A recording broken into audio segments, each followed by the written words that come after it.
The beginning of the 19th century is marked by the cult of antiquity. In vogue tunic smithy of muslin or thin linen cloth, and the legislator of this direction was England. It was her tastes that 19th century Europe imitated. At the beginning of the century, the distinctive of dresses in antique style chemise are worn with a deep neckline and a very high waist. The skirt falls in soft long folds that smoothly turn into a train. But fashion is fleeting, and by 1810 the train disappears, the neckline decreases, and the length of the dress is shortened.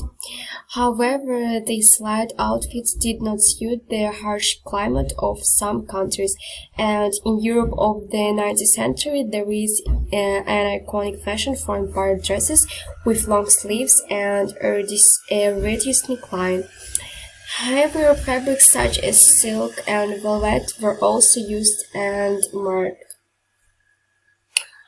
In 1805, English women whose costume always had a peculiar imprint began to wear velvet winter coats with a short waist and relatively long, folded and rounded from peplum, trimmed along the bottom edge with lace. In addition, many of the ladies wore long or semi-short redingots of light cashmere with long sleeves, trimmed on the chest with gold cords and the same buttons. The collar of these redingots ended in a high standing collar, smoothly sewn on. Under the breast there was a cord that tightly bound the redingot hair.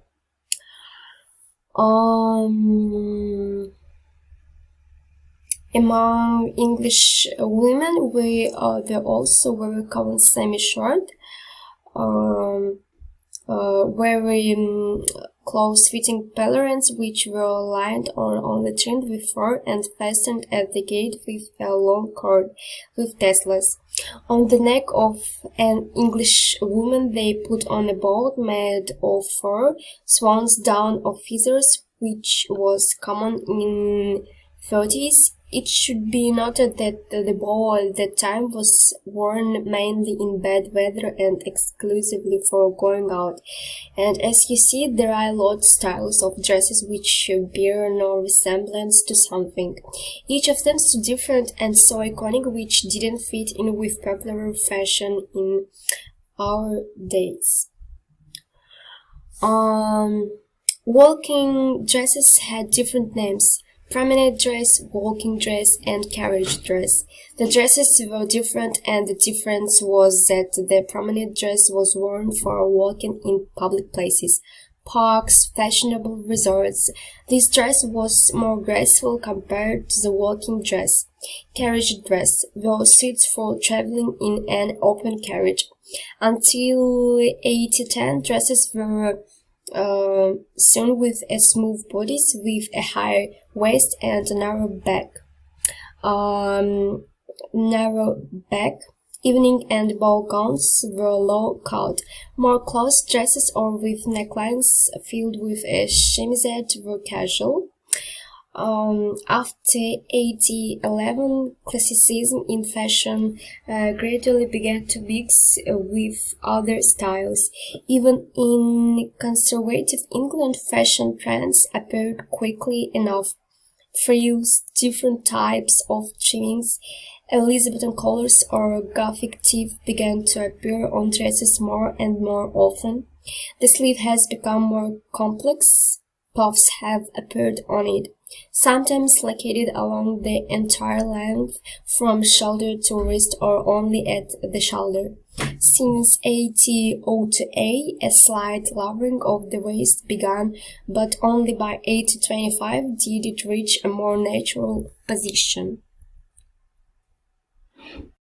Victorian era, early period 1837 to 1855.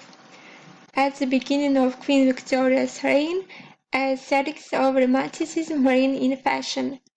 This style required a slim and low waist. To achieve the desired effect, a special corset was used which was laced up to the hips.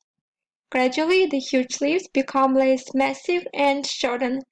The shoulders narrow and the bell skirt lengthens and rapidly gains volume. By the late 1840s, heavy starched skirts were replaced by a stiff horsehair skirt called the crinoline.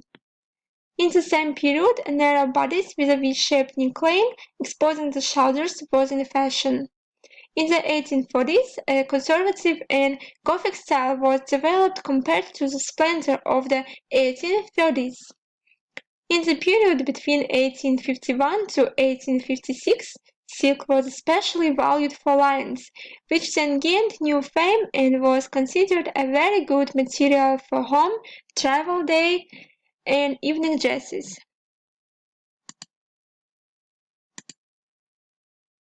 Middle period 1855 to 1860s. In the mid-1850s, an immensely flat skirt reached immense dimensions. This was made possible by the reincarnation of the crinoline design invented by Frederick Charles Worth. Hoops made of steel of whalebone were sewn into the new petticoat. This crinoline was more convenient than the previous one and retained its name. First bustle 1869 to 1875. In the early 1870s, strong accents appeared in the silhouette at the back of the dress. Skirts are also worn called polonaises, high gathered at the back. The bustle, like the frame crinoline, was invented by the master of haute couture Charles Worth. Women's costume of the period of the first bustle was heavily overloaded with details, ornaments, and was often made of fabrics of different colors and patterns. Natural form 1876 to 1883. For this short period, the fashion line changed.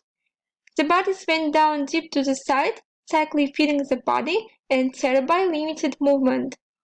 During this period, the fashionable silhouette didn't require large draperies on the back of the skirts, which were supported by the bustle in the previous period.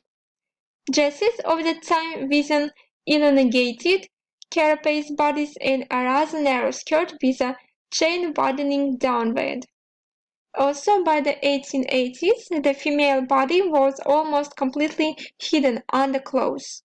Short sleeves and, moreover, a neckline were acceptable only in evening dresses, while all other bodices reliably covered the skin from the hands to the chin. Second bustle 1883 to 1889. In the second half of the 1880s, after a short break, heavy and ornate dresses with a puffy back are returning. However, by the 1886 to 1889, the silhouette was again transformed into a natural figure without curvy and bulky backs. At the same time, since the 1880s, more and more women are involved in physical activity, cycling and tennis, which required freedom or movement. Late Victorian style 1890s. The fashion of the last decade of the era is characterized by the simplification of the dress and the desire for natural lines. The influence is influenced by the modern style and the atmosphere of decadence. Modernity symbolized the rejection of the prevailing foundations in society and symbolized the transition to a new century. At the very end of the 1890s, the corset lengthened to the hips, giving the woman the iconic S-line that would remain popular throughout the Edwardian era. Now questions for you. The first one. What era is the fashion of the early 19th century associated with? The second one. What attributes came back into fashion in the Victorian era? The third one, who invented the bustle?